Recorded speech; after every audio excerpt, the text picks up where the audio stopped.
how do you get over the obstacle that is poetry? And probably all good poetry presents you with obstacles to get across, to climb over, to dig under, and then it rewards you often with the Garden of Eden, and then you look back behind you and all the obstacles are no longer there, or mostly not there. And then you sit down to write the review and you say, this is amazing. And you've forgotten how awful it was at the beginning, how lonely you felt, how you felt that language, you don't even understand language anymore, that maybe you're not clever, maybe you're dumb. I would say the minute I think I've got poetry, like I get poetry, you can't trick me, poetry. I get you with your contemporary stuff. The minute I think that, that's usually when I've finished a video on it. Then I pick up the next book in the series, and then I'm back at stage 0 again. It's that moment when you pick up the book and you open it to the first page and you read the first 4 lines and you just want to chuck it at the wall. So her first poem is Ashes, and it starts like this. Manacled to whelm. Ask the plants to give me my small identity. No, the planets, the arcing runners, their orbit and trails waving, and a worm on a leaf, mold, bells, a bower, everything transitioning, unfolding, emptying into a bit more life, cell by cell, in wind like this sound of scribbling on paper. I think I'm falling. I remember the earth. It seems to be pointing to something, but I'm not sure what. It seems to be about nature, but I'm not sure exactly what. There's a couple of strange things that, rather than intriguing, I found them annoying. It was just my mood, really. She goes from the single, well, what I think is single line spacing to maybe double or 1.5 spacing. And then she also has these arrows, if you can see, which really pissed me off. But I will not give up on this series. I will not give up on poetry, and I will not give up on reading poetry books as just as I open a book of prose, a novel, a fiction book, and I start to read it, I want to train myself to do it with poetry books. And I want to be able to pick up any poetry book and to read it without all this drama. I don't want to have drama. Oh, the language is difficult and I don't know the world. I want to be able to accept that. And I think, we train ourselves for a lot of different things. I, walk around Sydney and I see people training their bodies everywhere I go. There's people running up and down hills, up and down stairs. I pass by gyms, and there I am. I'm walking with my greyhound, and I'm thinking constantly about the poetry book, and it's part of my training, and I'm training this area of my body, and that's my mission. And yeah, look, it's not easy. I'm at that stage now where so it's evening now, the day's finishing. I'm gonna have dinner soon. I thought I'll just sit down and read a few poems. And I don't want to. And I thought, no, I'll make it nice. I'll dim the lights. I'll have my special reading light behind me. Maybe a cup of tea. Maybe I'll make myself some fancy snacks before dinner, and I'll just sit and enjoy just quietly. Maybe I'll put on some light jazz, listen to some music in the background. And those are all lies. That's the publicity stunt. Poetry doesn't work like that. Poetry is me sitting with this nubby little bit of a pencil and feeling like I'm banging my head against a brick wall until I get it.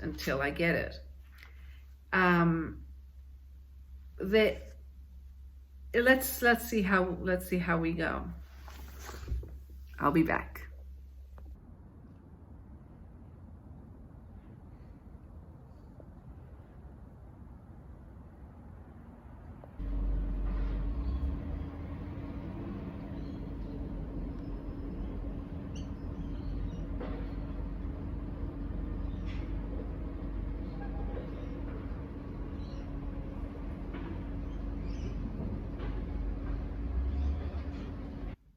Hi.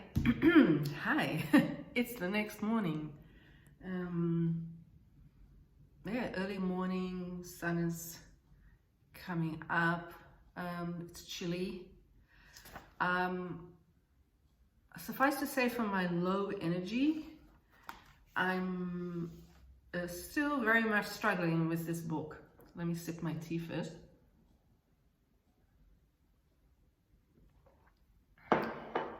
So, I left you off last night. I had a marketing strategy for my poetry reading of Jorie Graham's Fast. I was going to be that person who sits and reads the poetry and gets a lot out of it. Wasn't happening. Sometimes if I pick something up the first thing in the morning, I really get it. And it sort of worked a little bit. And I have already had a look at the second part. And the first poem in the second part you see is called Reading to My Father. And it sounds completely different. It actually makes immediate sense. It's not at all disorienting. I come back indoors at dusk end. I come back into the room with your now finished, no longer aching, no longer being body in it. The candle beside you still lit, no other light for now. So there's a complete change between part one and part two. Now, disorientation is something that I'm really feeling very, very strongly with these poems. And it seems like every time I come back to these poems, it feels like I'm coming back to a performance that you really have to spend a lot of time with. I'm actually wondering why they don't have an audio of it, because when you read it, it actually sounds like a performance. Let me read Deepwater Trawling. Sort of like a modern dance in a way, is the way I think of it. The blades like irises turning very fast to see you completely, steel blue then red where the cut occurs, the cut of you. They don't want to know you, they want to own you. No, not own, we all mean to live to the end. Am I human? We don't know that. Just because I have this way of transmitting, call it a voice, a threat, communal actually. The pelagic midwater nets like walls closing around us.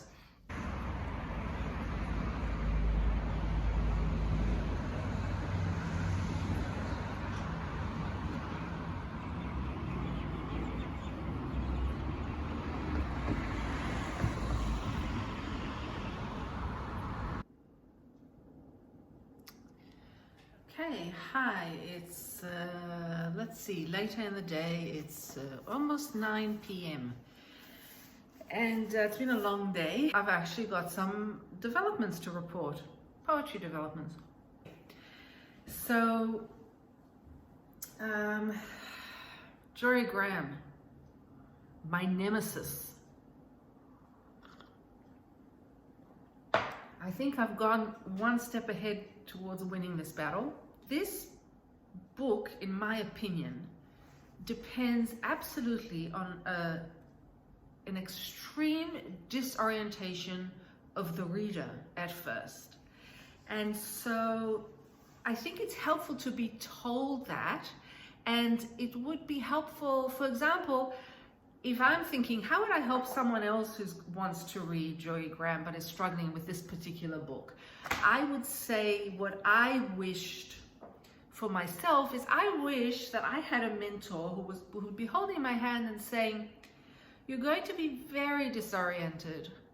You're going to be very frustrated, but please just go with the flow. I think I found a way that I can enter this book and it's through certain parts of certain poems in section 2 that is talking about her father's death and about her mother as well, who possibly has dementia from what I can tell. And I think now I'm actually much calmer about reading these poems. And I'll give you some examples of the bits of the poems that I found really were wonderful. Her father has recently passed away, and she has a poem called The Post-Human. And in the middle of the poem, this is what I read. The aluminium shines on your bedrail where the sun hits. It touches it. The sun and the bedrail, do they touch each other more than you and I now? Now, is that a place now? Do you have a now? The day stands outside all around as if it were a creature. It is natural. Am I to think you now natural?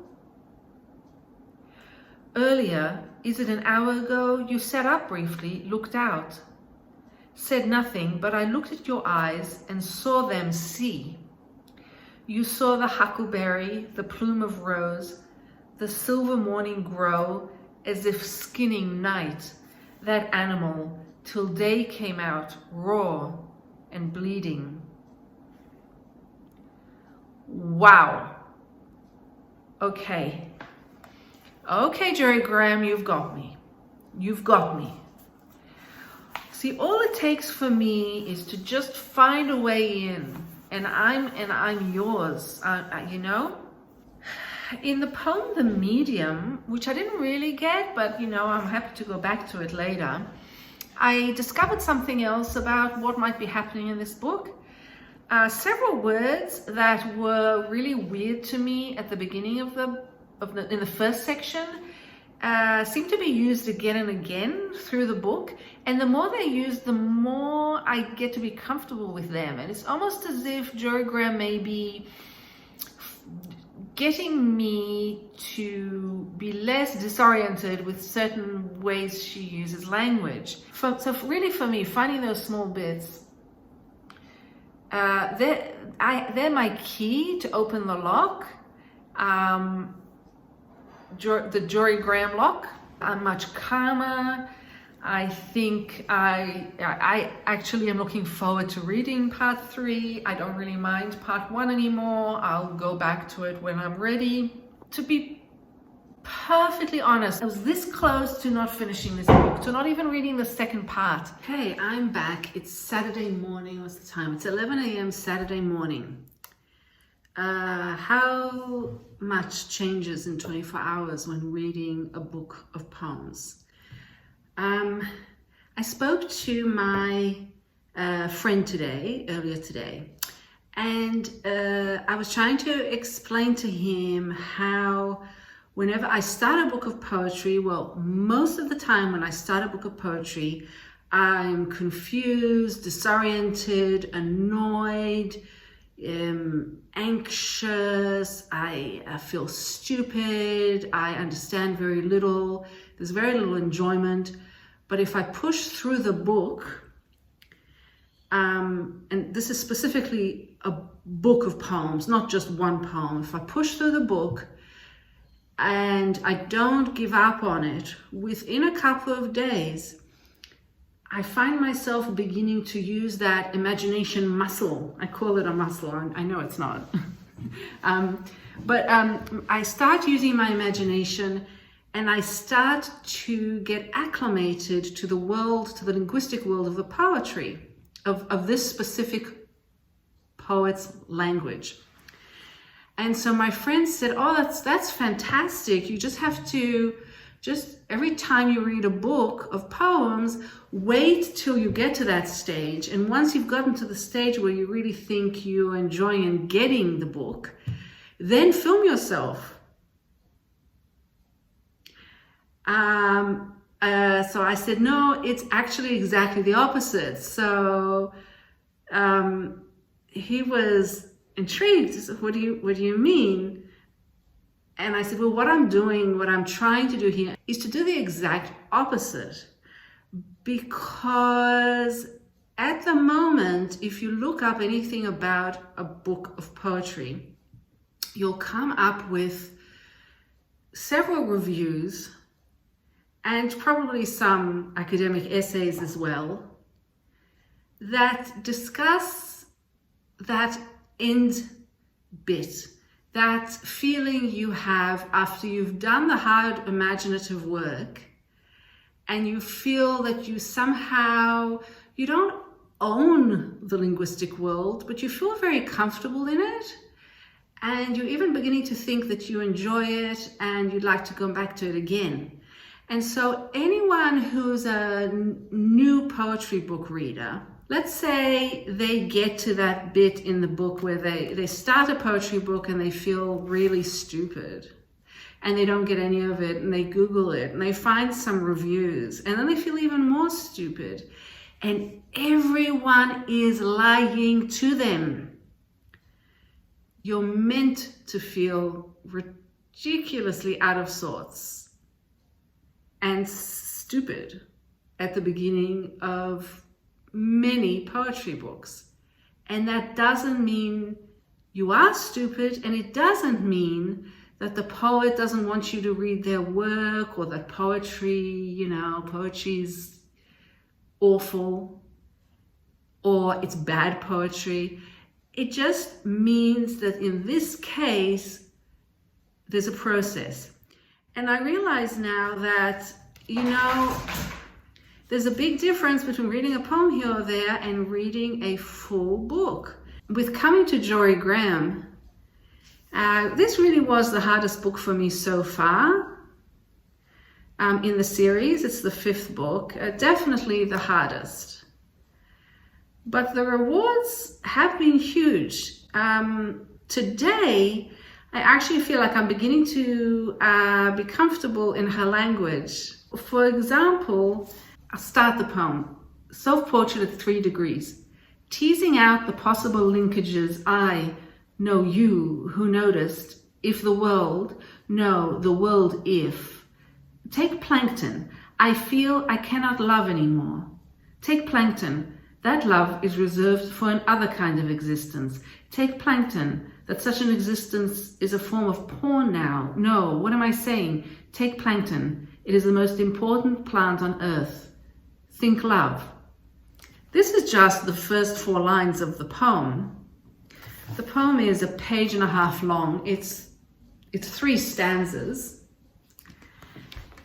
Now, to me, I feel really, in a strange way, she's changed the way I look at climate change, because she keeps talking about love as well. And there's something that brings it into another deeper level, where I do see it as a self-portrait that's beginning to take shape, because I'm always thinking about myself because I'm human, and I also think of the world and the world at large, and I also put love above all. So, what do I love in this world? I love myself. I love certain specific people. But what sort of love do I feel towards the world that I live in? And how does that change my self-portrait? And is it perhaps something to do with the plankton, something connected with the plankton that has actually made me what I am today?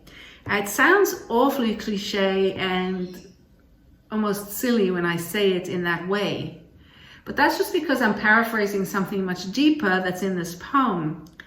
And then in the 2nd stanza, she writes, one morning I woke up and I was born. I realized I was born. Earth was the place to be. You can't take Earth and living and the world away from your self-portraits. You know, it's all one. And then she talks about, I stood for the first time on my own. Unimaginable strength in these feet, these hands. What am I supposed to not harm? I want to touch things till they break. That is how to see them, all the points of contact. And I immediately think of, you know, that crazy stage when my kids were beginning to walk, being mobile, they were able to reach almost anything, touch almost anything, and they did want to touch things till they broke. It almost seemed that that was their mission in life. I want to touch everything till it breaks. And so this brings humor into it, of course. It brings my own history as a parent. It reminds me of the baby, the toddler, the child, the young person I was up until today. And I have to say thank you to Jorie Graham, because I'm really getting a lot out of this poem, and I can't believe I've actually said that. She ends the poem. I'll read the last 3 lines, the last 4 lines maybe of the poem, just to bring it to a conclusion for you. Don't even think about it. We are all tired. We need the tools to make the tools. Also the headdress. Are we ahead of time or too late? No one is noticing us. The whistle blows. The birds don't do any damage. Dwell. It's a good ending. There is another so the second self-portrait is really, really good too, and makes me realize that even though these poems start off as being as feeling like they're very distant from any sort of confessional kind of work, and they don't sound at all lyrical, after reading and rereading most of this book, I actually think that the personal and almost the confessional is here as well, very much so. The second self-portrait is called Self-Portrait, May I Touch You? And I think that this poem, would be very well received by almost anyone. I'm especially thinking of young women who are attracted to, Rupi Kaur's poems. Again, I'm bringing in a comparison which might be unexpected to you, because this is the most academic, hard stuff you can get. Rupi Kaur is a kind of, it makes you feel good on the first reading. You understand it completely on the first reading. Very short bursts of aphorisms, really. Well, I think that those young women would receive this very well as well. It's just a matter of, how do you get them to see this as well as that, because that is so available on Instagram. But when you have a long poem, so that's the thing, when you have a long poem, it's much harder to market. But it's so good. So Self-Portrait, May I Touch You? This is how it starts. Here, may I touch your name, your capital. May I touch outcome, kindness, slur down my caresses to throat, eyes, end of the tunnel. Come out. Now your name is changed. How do I reach right name? Then later on, is there still need? Bit later on, where's the spot where you are faking it? That spot, so well, can you tell? Doesn't work for you. What works for you? Later on, abide, do you do nude? Can I touch your apparition, your attitude, multitude, your eternally misunderstood solitude? Do you do adulthood? Bit later on, not like blood, crude, flood, lassitude. I want you to come unglued, clad in nothing but blood, in it, dripping wet, appearing, always reappearing. That bit, clad in nothing but blood, it reminds me that Ruby Kaur actually started to be well known because she took photographs of herself with blood stains from her period on her sheets, on her clothes. And if I'm correct, that's what first started her going viral. And then she continued into the writing. It's a shame that this poem is really, in a way, buried, hidden in a book like this. But a young woman will never pick this up. Why would she? I'm an older woman. I almost didn't pick it up. I picked it up as a challenge because I wanted to do something on BookTube. It's such a shame because this is very powerful stuff. It ends like this. Me with my hands on the looking glass, where your life for the taking has risen, where you can shatter into your million pieces, all apparelled refusal. What are you a sample of today? What people? New favorite poem, guys, new favorite poem, I'm calling it. I'm really taken aback, and I feel like I may have been losing my mind, or I'm losing my mind now, because something that was so hard before is now almost giving me life now. And I think that's the secret of poetry and of some poetry, and I love it. I don't know if you can tell, but I am working on these poems sort of in real time. I like to edit and publish them within a day of having really finished with the book. I'm taking at the moment about 3 to 4 days, I think, on each book. So these are not in-depth discussions by any means, but I stop when I feel that I've understood the book to some extent. So I have one more in the series for the final episode of the Contemporary Poetry series. Thank you so much. And please remember, the only real property is the property of the mind.